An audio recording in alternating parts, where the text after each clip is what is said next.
responses to that? Zero. Either everybody agreed with it, or nobody wants to talk about it, or it was censored. I don't know. So you got me there. I have to answer this. How are you going to answer a moral idiot like Peter Singer? I'm not trying to be rhetorical and suggest that all pro-choicers are moral idiots. I think Peter Singer is. It's absurd. He thinks you ought to feel guilty about spending more money on your own mother than on strangers. Well, he's consistent. He's consistent, yes. That's what makes him crazy. Crazy people are consistent. I am Jesus Christ. Oh, really? How come nobody believes in you? They didn't believe in him either. I am Napoleon. How come you're not out on a horse conquering the world? How come you're in this insane asylum in a padded cell in a straitjacket? Ah, that's exactly what you'd do to me if I was Napoleon. See, you're keeping me safe. See, that proves it. Crazy people can be very consistent. When you go into final causality, you would discuss that, we see that we have an end, we act for an end. And so, like in the ethics, Aristotle's ethics, we see that acts make us more or less happy. So murder would make us less happy and direct us away from our end. You'd have to ultimately tackle. Now this question, which I'm glad it came out, now this question is going to force an answer to me that I didn't intend to give, but I have to. I said at the beginning, this is going to be pure philosophy and not psychology. Can't do it. Sorry, can't hold the line there. When human beings argue, they don't argue simply as logical entities. They argue as human beings. So moral arguments are often analogical. That is, if Peter Singer, let's say, has no qualms of conscience about killing his grandmother, but he does have qualms of conscience about killing blue whales, then we can appeal to that. Where does that conscience come from? You're still a human being. You have moral feelings about blue whales. Why? And then maybe on that basis, we can make an analogy between the whale and grandma, especially if grandma's overweight. Suppose, however, that they insist on staying on the purely logical level of purely logical consistency and not appealing to that instinctive moral sense at all. Then I don't think you can have any moral argument. I've read too much science fiction to be naive about that. The bug-eyed monsters from outer space, they're much more brilliant than we are, and they have no conscience. War of the Worlds. Now, I'm not suggesting that we're in the War of the Worlds now and pro-lifers are aliens from Mars. But Peter Singer sometimes seems to approach that state. But I really don't think that most people are that morally blind. I think, in fact, I have massive evidence for the fact that most pro-choicers have a guilty conscience. Sure. But I think there's an answer to that. Oh, sure, there's an answer. So he's either hasn't heard it or he's being inconsistent. But I think you can feel the reason. He admitted that he was a hypocrite. He didn't practice what he preached. He put his mother in an expensive nursing home. He said justice would demand that money was spread out equally among all the people that I know that have an equal need for nursing homes.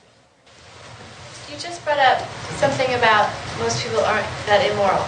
I'm trying to get back to your third precondition that, wait, can you say it again? That there's objective values? Right. Okay, so this is for people who are thinking about it from the beginning of life part. What about the people that don't really care about all this? They're like, well, even if they are, the mother's life or whatever is more. That's more crucial than argument, because the power of facts to make people care is much more powerful than the power of logic to make people think differently. A visit to an abortion clinic, talking to some of the women who have had abortions, is a much more powerful thought-changing and life-changing thing than brilliant, consistent arguments. And I think rightly so, because people realize that, especially philosophers, are very clever, and that doesn't mean that they're right. It only means that they're very, very good at hiding. In America, at least, and probably throughout the world, the likelihood of your being pro-choice is directly proportionate to the number of years you've been educated. PhDs are more pro-choice than MAs. MAs are more pro-choice than college graduates. College graduates are more pro-choice than high school graduates, et cetera, et cetera. Why is this? Well, I think it's very simple. The smarter you are, the more clever you are at hiding from yourself. A farmer can't not face the facts of abortion. You got to be very clever to not know something. If I say to you, I command you not to think about a blue monkey, you can't stop thinking about a blue monkey. Unless you're very clever and you're a brilliant psychologist and you know how to distract yourself from that by something else. And you fill your mind with that something else and it works. But most people can't do that. You've got to be very brilliant. There was a Harvard sociologist who, in the 80s or 90s, made a study of the people who actually did the work in the Holocaust, in the death camps. And she paralleled it with their level of education. And she thought she was going to show, statistically, that those who were more educated, whatever their beliefs for or against Hitler, were more reluctant to do the dirty work because they had sensitive consciences or at least sensitive feelings, and that the grunts, the pig-like people, did the dirty work. It was exactly the opposite. Exactly the opposite. The more educated you are, the more fanatically pro-Nazi you are, because they were educated in Hitler's schools. Power of propaganda. Follow up on that. Would that be true of the people that started the pro-choice movement? Were they a lot of very educated people? I don't remember the history of it. But I don't know enough to say that. I would suspect it, but I don't know. Yes. There are clinical scenarios where, taking it further down women's pregnancy, if while in labor, a situation presents itself where maybe they might have to undergo a C-section or do some kind of procedure in order to save the baby's life. Not necessarily endangering the mother's life, but let's just say to save the baby, they would have to do the C-section. The mother at that time can refuse a C-section based on her own rights as a person.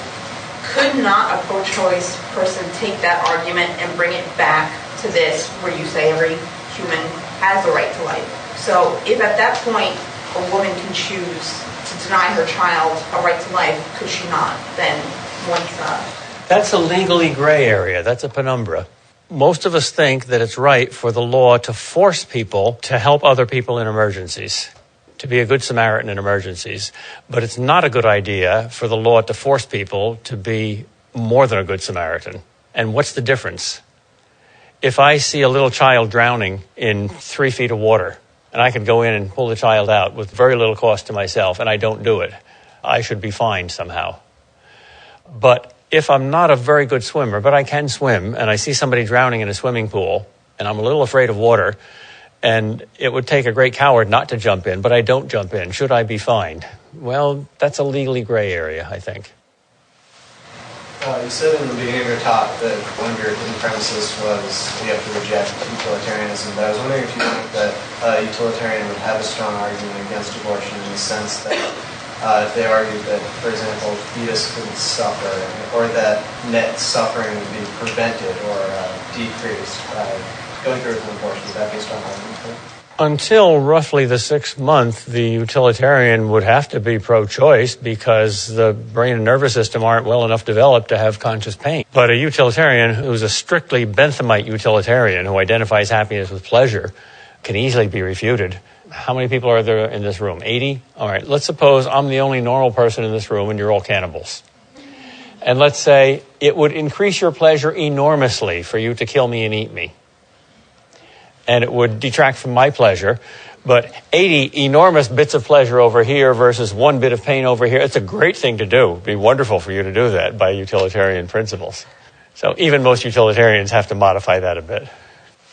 Yes? I'm just playing devil's advocate, but what would you say to people, at the very beginning you mentioned the exception on the prohibition of killing in the case of self-defense. So what would you say to people who would like to argue that when the mother's life is at stake, abortion is a form of self-defense because the fetus is threatening the life of the mother? That's a reasonable argument. If it's one life or another, then sometimes you can use the principle of double effect. You're saving the life of the mother. You foresee that this is going to kill the baby, but there's no way to save them both. And if you do nothing, both will die. I think that's legitimate. Suppose a woman has uterine cancer, and suppose it's spreading very fast, and she's pregnant. And the only way to save her life is a hysterectomy. That's legitimate, even though you foresee that the baby will die, because you don't intend the death of the baby, and the good that you do is as great as the evil that you do. And there's no other way to do the good. That's a rare case. So what if the baby would live but the mother would die? I don't think the law requires the mother to give up her life for the baby. And what's your view on that? Is one life more important? No one life is more important than another, but the one who can make the choice, I suppose, should be allowed by law to make the heroic choice or the less heroic choice. That's still not any kind of species of murder. That's not direct killing. It's not abortion. That's the same kind of judgment call as war. Is a certain war necessary? Hopefully not. It should be a last resort. I think Afghanistan was necessary. I don't think Iraq was necessary. It's like capital punishment. Should you have it? Well, if you absolutely need it, I see no need for it in America anymore. To dovetail on your comment about heroism, I've heard the argument posed from those who are in favor of abortion in the case of rape or those types of situations, those extreme situations. I've heard pro-choice people in that position, or people who are proponents of abortion. I've heard them say, you're calling the individual who possibly was raped or what have you. You're calling that individual to a higher moral state than maybe they are, or maybe that they can handle, or that you're calling them to heroism. Now, can you maybe explain what you think about that? Or Yes, you are. Or rather, nature is, or fate, or God. If I have a non-terminal disease that makes me suffer a lot and my pain can't be relieved, and the doctor says, well, if you just endure a few more months of pain, you can have a normal life. I'm called to a heroic thing. And I say, gee, I wish I would die. Can I kill myself? No. Why? First of all, because it's murder. Every life is valuable. Secondly, because a lot of other people love me and depend on me, and I'm harming them. So it takes an enormous amount of suffering and enduring that suffering, and therefore an enormous amount of courage for me to do the right thing. So it takes a lot of courage for a woman who's been raped not to have an abortion. But still, that's what a virtue is, something you ought to do, ought to have. how then would you convince them? How would you convince them that yes, it's terrorism, I agree that it is. Oh, especially when you're talking about a virtue of like courage. Logic doesn't do very much. Examples do a lot. Talk to women who have made both choices. Talking to women who have had abortions afterwards and regret it. That's very powerful. I'm thinking about a philosopher like Judith Jarvis Thompson, who's going to acknowledge the humanity and personhood of the fetus, but she's going to say that though you have the right not to be killed, you don't have the right to demand resources from another human being. To which the pro-lifer might respond, well, this is a natural relationship, the maternal-fetal relationship. What's a non-dogmatic way to give credentials to the maternal-fetal relationship to show that it's distinct from, for instance, my neighbor demanding my kidney or what have you? That's a funny question because nobody doubts that unless they want to justify abortion. That's like saying, prove to me that that baby and that mother belong together. I guess if they don't see it, you have to argue by analogy. Let's say you're living in a rather primitive place. A baby is dropped at your door. There's no chance to go to the hospital and give it a doctor's help. You're doing some important research work, let's say, and you really shouldn't leave it. But if you leave the baby, it's going to freeze to death. It's the middle of winter. What do? Do you take the baby in for a week and sacrifice your good for the baby? Of course you do. It's life versus research. So you could argue by analogy.